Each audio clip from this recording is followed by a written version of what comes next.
Hello and welcome back to our Glass Cannon series, and we're currently fighting some more Botanians because we need to really defend our lands at the moment. More specifically, we need to defend Abcoma Castle here because indeed it literally has only 10 defenders in the garrison there, and I actually thought that we were going to be getting Mr. Tatic in here at the same time, but apparently I was a little off the mark, and as a result they escaped. They escaped my my justice, whatever kind of justice you would like to say is the kind of justice we are bringing upon the Botanians at the moment. Whether it is, well, shall we say, something they deserve, or whether it is something completely unjustified, I'm not entirely sure. But whatever the case, we will be attempting to murder them. And yes. Justice, murder. Yes, we will indeed use those two words in the same sentence. All right. Anyway, point is, I have actually thought about it a little bit more in regards to the horse archer situation.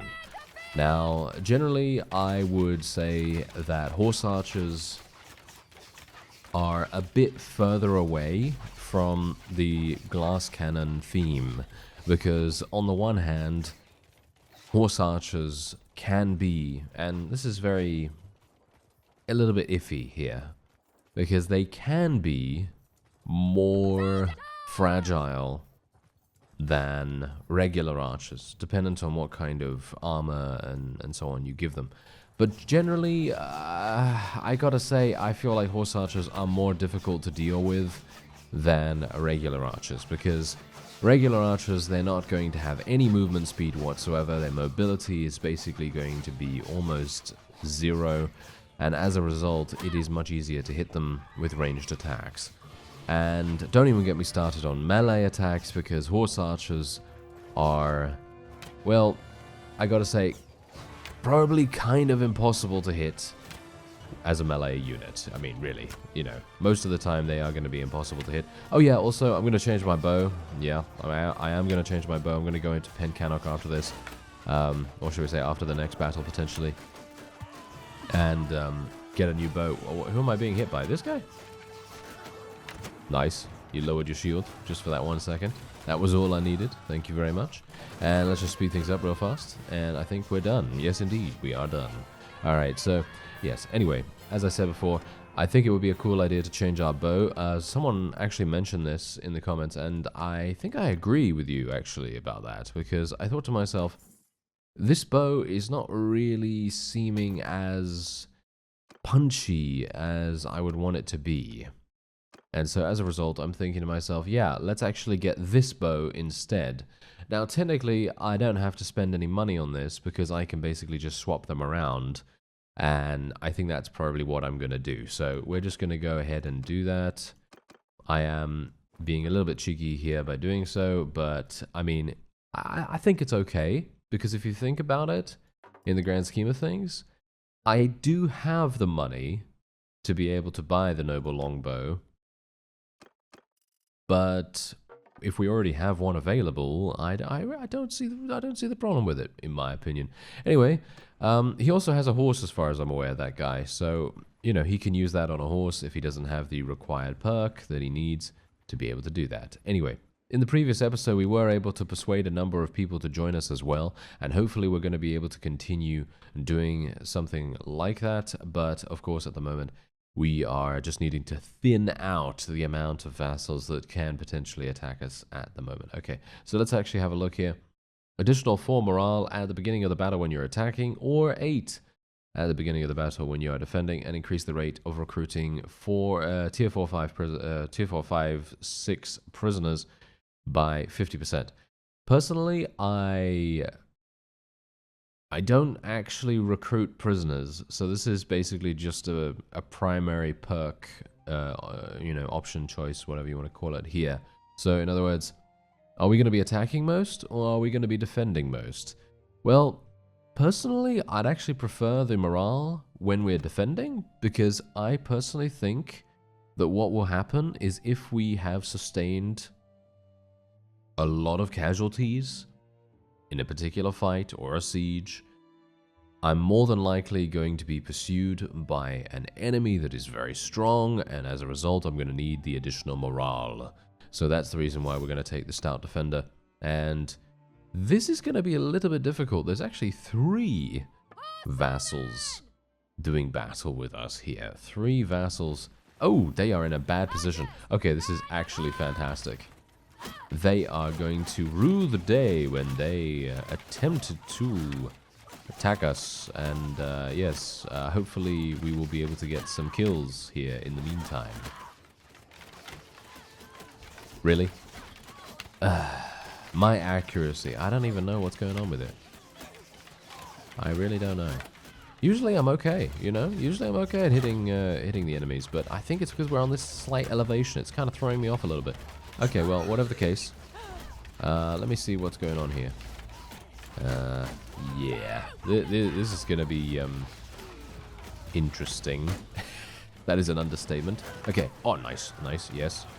Can we kill more? Can we kill more? Yes, we can. Nice.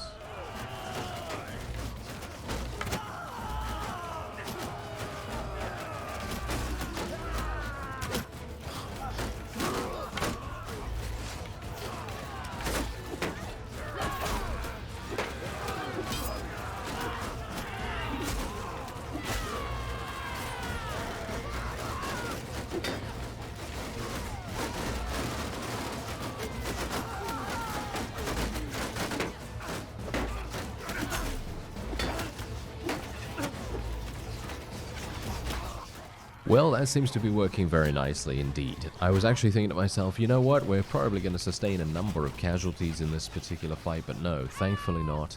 Thankfully, because we just have so many archers. I mean, here's the thing. If they manage to get to us, well, it's probably kind of, I mean, not so much game over, but it is going to be a very heavy casualties battle, and that's obviously something that we want to try and avoid at almost all costs. I mean, you could see here they didn't even get to us, but yet they were still able to cause 15 deaths on our side, and we also had the advantage in combat strength, so that's also something to consider. Anyway, we're going to be taking all the prisoners here. I will not take all of them because I don't really want to move super slowly, but we are going to just take what we can, and then we will move on to Pen Cannock. As I said before, I was actually going to go to Pen Cannock to buy a bow, but I now no longer need to do that because, well, our husband had it already in his inventory. Alright, let's just get some more recruits, and we're going to sell all of this. Yep, going to sell all of that for 58,000. Okay, that's actually kind of significant. I like it. Alright, so apart from that, we can sell all the prisoners as well for 26,000 too, and we are now back up to 500,000. Alright, so let's actually take a quick look. I'm going to try and persuade someone, yet again. Let me see, can I get... I'd like to get Urgion, if at all possible. I'm going to send a messenger to him. There we go. He might be willing to listen. Or did I actually try to persuade him before? No, I didn't, by the look of things. Okay, 98. Okay, here we go. Okay, whew. You know, ever since I failed that 97% chance, I'm a little bit dubious about these persuasion options, because you think to yourself, oh, 98% chance? Oh, that's fantastic. But yeah, there's always that 2% chance that it's not going to work, you know what I mean? Anyway, let me see, what does he want? Probably 1. Yes, he literally only wants one dinar. Well, I will not be giving him 1 dinar. I will be giving him 40,000. There we go. Fantastic. There we are. So now he has joined us, and as you can see, we have now expanded our territory so... Is it just me, or does persuasion feel very strong at the moment? I don't know whether... Yeah, I think it is... No, you know what? I think you probably think it's very, very strong too. Maybe it's something that I should probably limit in the future. And I have done that in the past, actually. A number of series I've said to you, and I've said to myself, set myself a couple of, should we say, restrictions, and I've basically made it so that I should not use persuasion a significant amount. However, because we have just now created our very own faction, I kind of feel like it would be a waste not to utilize it as much as possible. Because if you don't utilize it as much as you possibly can, then, well, then I don't know, maybe I should stop now. Am I getting proverbially drunk on power in this case? I don't know. I'm going to send a messenger to Faron as well, because I wouldn't mind having him on our side. He is a pretty strong vassal, so it would be kind of nice to have him wandering around our territory. And we're going to do battle with these guys as well in just a second. Here we go. Oh, I don't want to do a nighttime battle.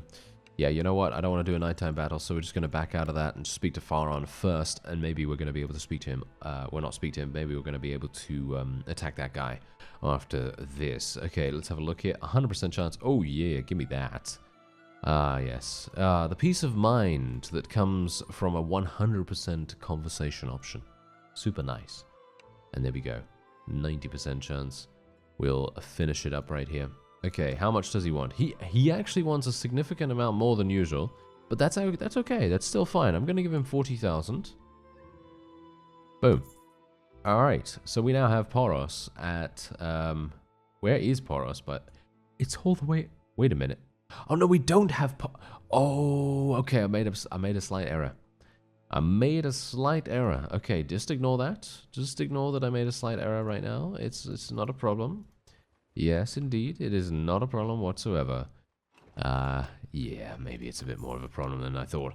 Okay, well, the point is, we're not currently at war against the Southern Empire, so of course we're not going to be getting Poros over to our side. And that's where Charas comes in, I suppose. So I'm going to be heading on over to Charas. If they don't want to defend Abcoma Castle, then that's absolutely fine. I will try to take it back in short order. I'll try to get over there as soon as possible. Okay, yeah, this might be a little bit problematic. As you can see, this is not really working out as intended. Okay, we're going to have to attack this guy to cause war against the rebel faction. Here to deliver you my demands. Yes, yield or die. There we go. We're declaring war against him. Shall I just do an auto-resolve? I think the combat strength is too close. I think it's too close for us to very confidently press that send troops button. I don't really want to send my troops in for them to just fall over. Gonna tell my people to hold fire as well. There's basically no point in them firing all the way over into the distance and not hitting anything. I mean, they might hit some stuff, but generally I would like them to be able to be a bit more accurate. Yeah, you know what I probably should have done, by the way? I mean, I could obviously switch this around at this point. I could switch it around. But you know what I should have done? I should have made it so that my noble troops were the ranged units, and that my regular troops were the melee units. And obviously, I mean, that's pretty obvious, the reason for it, because at the moment, my archers are just, I mean, I have so many of them, it's just so easy for us to amass a large number of ranged, and a lot harder for us to get melee units. But I kind of intended that, because as I said previously in the series, generally, I feel like melee is quite easy to get, but obviously in this case my noble units are very powerful. They are very powerful, but they are just, well, I mean, quintessentially glass cannons. They are just glass cannons. I mean, that's obviously the point of the whole series, so, you know, they are quintessentially that. And our archers are similar in that respect, but we have so many of them, so it's kind of a bit difficult to get any additional melee units.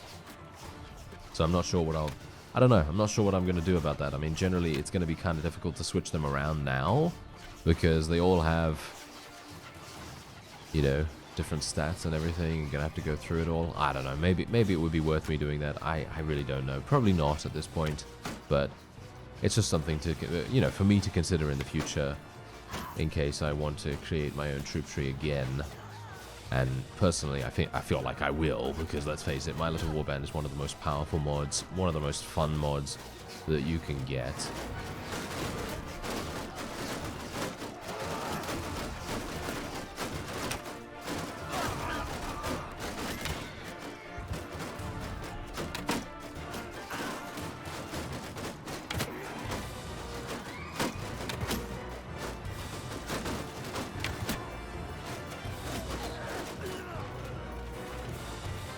Well, that was easy enough, wasn't it? Okay, how many bear assassins do we actually have?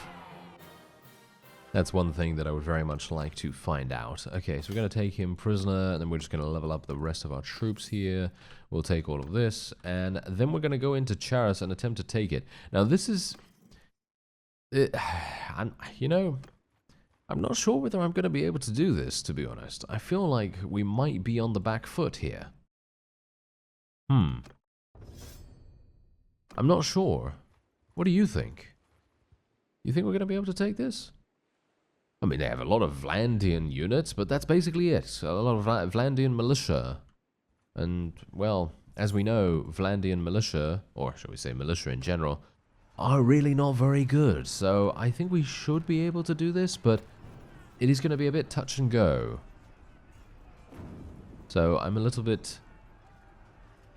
You know what? I'm going to call for an army. Can I... You cannot perform this action while you're in a siege. Are you serious? Really? Okay, I wouldn't have expected that, actually. I would have expected you to be able to form an army anytime, but apparently not. Alright, I'm gonna... Should I call for everyone? I don't want to call for everyone. I feel like that's a huge waste. Okay, anyone that's 1 day, or should we say anyone that's 2 days or less away. So these 3, I'm going to call for them. And we're going to institute some new policies as well while I'm at it. So, in other words, this...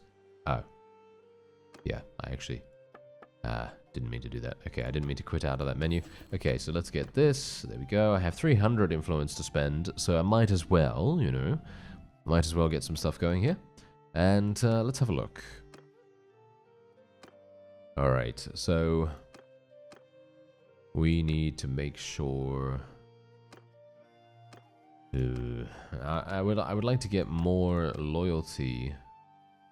I mean, this is really good, by the way. This is a really, really good policy because you only lose 0.2 town loyalty, which is really not that big a deal.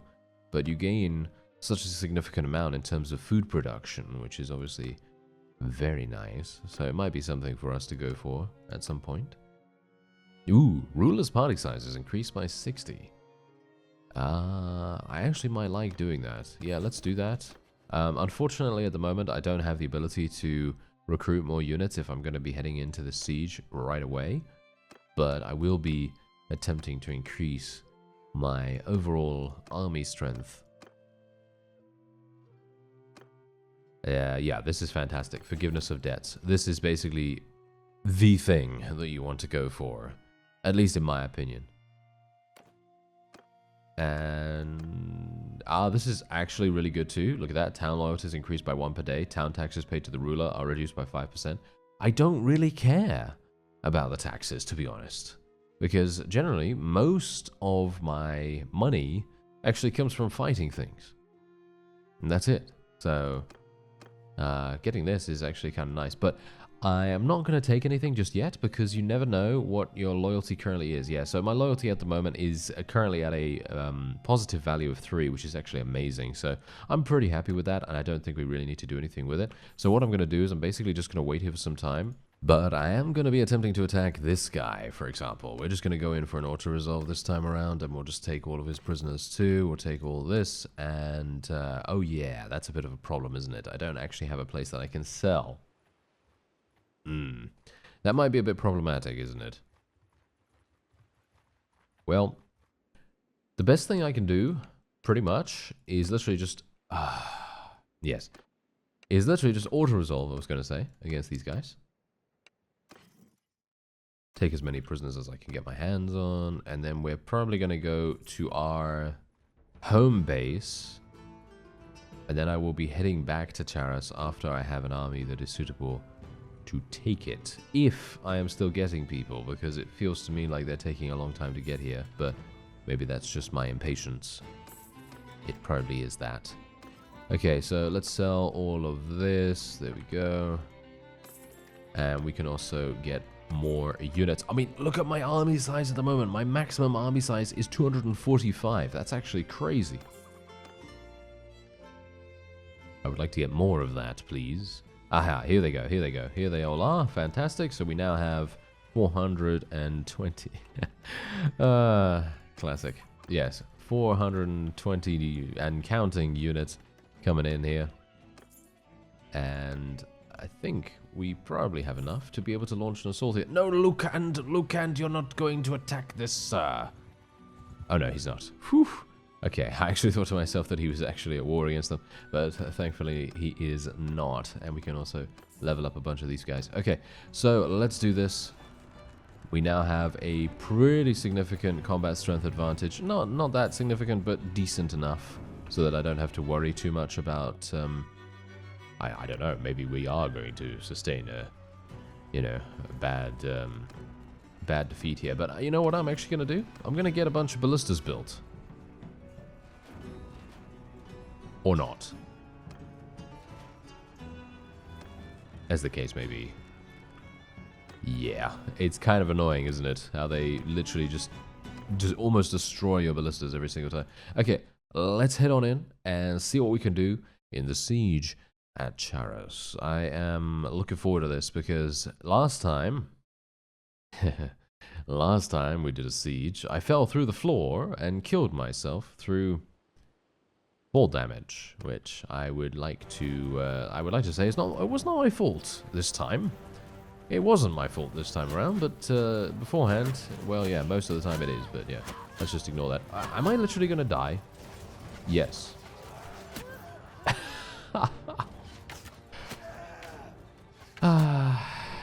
Yes, what a classic. What an absolute classic. You know, it's a glass cannon, you know? We are a glass cannon, and that kind of... It fits. It fits the theme. I'm happy for it to fit the theme, very much am. But in those kinds of situations, I really wish I had a shield. I really do. Oh well, never mind. Okay, let me just head down here, see if I can maybe do some damage behind enemy lines. He says, trying to kill any of the AI. Even the lowest of levels of unit.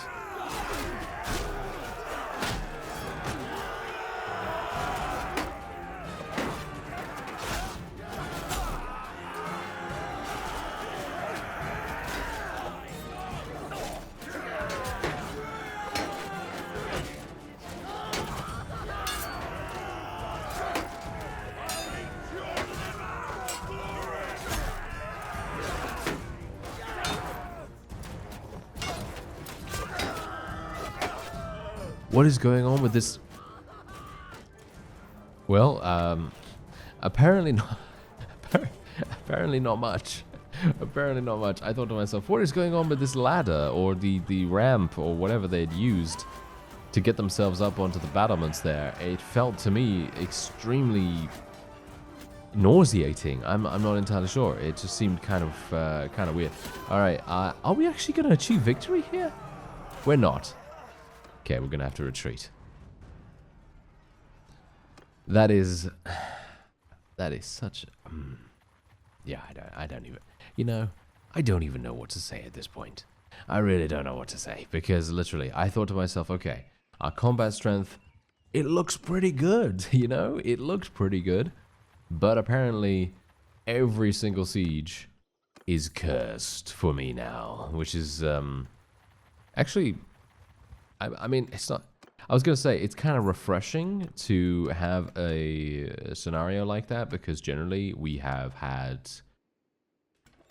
Well, we've had some very easy sieges in the past, but with the new mod installed, it is actually making the AI pretty difficult. And, I mean, that's how it should be, right? You know, these sieges shouldn't be easy. They shouldn't be, you know, complete walkovers. And indeed it isn't. Yes, they are absolutely murdering me in every single way. But yeah, well, let's just see what's actually happening here. Okay, yeah, so it seems that we are taking Asta Castle potentially. I'm not entirely sure. But I need to go back and take Abcoma Castle. I really want to take Charas. I don't know how I can do that though, without significantly improving my own army. It might very well be the case that I need to just charge my units in. That might be something that would work better, because what I'm actually doing at the moment is allowing the automatic AI to do its own thing. And most of the time that works very nicely because they use the ladders appropriately most of the time. And generally they tend to use the siege engines and so on and so forth. Maybe I need to build some siege engines. Maybe that would have made a difference. But it felt to me like we were being destroyed from range. And that kind of gives me a couple of alarm bells as it is, because generally we shouldn't be getting destroyed from ranged at all, because for the most part, we have the advantage in that respect. Oh well, never mind. Apparently our character has now given birth, which is actually fantastic. Look at that. We now have a healthy baby of some sort. I'm not entirely sure. Rajin, or if you'd like to, if you'd like to call it, Ragin. Yes, because he's raging. Yes, indeed. Oh, funny. Okay. Yeah, let's head on in here and just retake it. Not going to be too bad.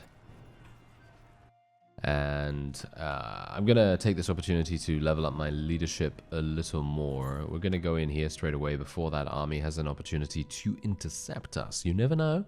They are most likely going to be very pleased to do that, because we are in a situation where my army itself, my army specifically, is much weaker than it should be, to be honest. It is indeed much weaker than it should be. And I should definitely try to, in my off-screen time, because this is what I'm going to do in between episodes. I'm basically going to go recruit a bunch of units, get maximum army size, then just fight bandits, and any vassals I can get my hands on, I will try to do that as well. And we're just going to do auto-resolve after auto-resolve. Obviously, this is not something that you want to see specifically. I don't think you want to see that, at least, because generally it is a relatively monotonous, laborious sort of task, but it is necessary for the war effort. So I will be attempting to do that before the next recording. And otherwise, oh no, these guys. Okay, wait a minute. Am I being shot from? Where am I being shot from? I actually can't tell. Okay, I'm just going to jump off. Oh, I landed on a rock. Fantastic. I landed on a rock. That is absolutely amazing. That really helps me.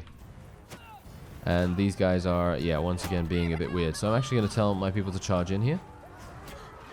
Do they go up the ladders with the charge? No, they just walk around in circles a little bit faster. All right.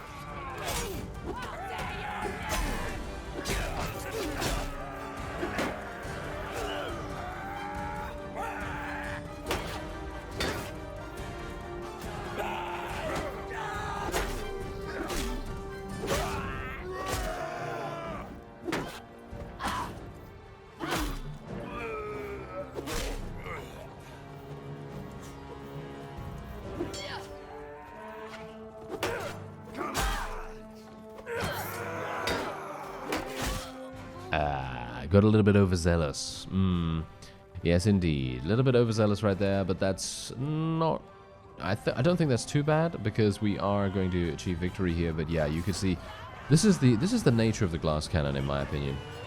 I mean, obviously, my own character is not the most well-armored tank in the world, but generally we are ending up losing a lot of units just to incidental damage. And that's how it should be, in my opinion. I feel like that seems pretty balanced to me at the moment. Anyway, we're going to... I'm going to decline this because I want to give it to Pharaon, because I persuaded him before, as you know, with not actually realizing, or actually I did realize that we weren't at war against the Southern Empire, of course, but kind of forgetting that it doesn't bring the fief over at the same time, unless you have everything as a price, of course. So, yeah, that's definitely something to hopefully go to him, because that's going to help him out a little bit here and there. But yeah, I think that's probably going to be it for this episode. But next time we are going to relaunch our assault on Charas, because, well, we really do need to take it, and I am going to have a much better army than we do now. And by better, I mean slightly larger. I'm going to have around 100 more units, and hopefully that's going to really help us a great deal. And with that, I thank you very much for watching, and I'll see you next time.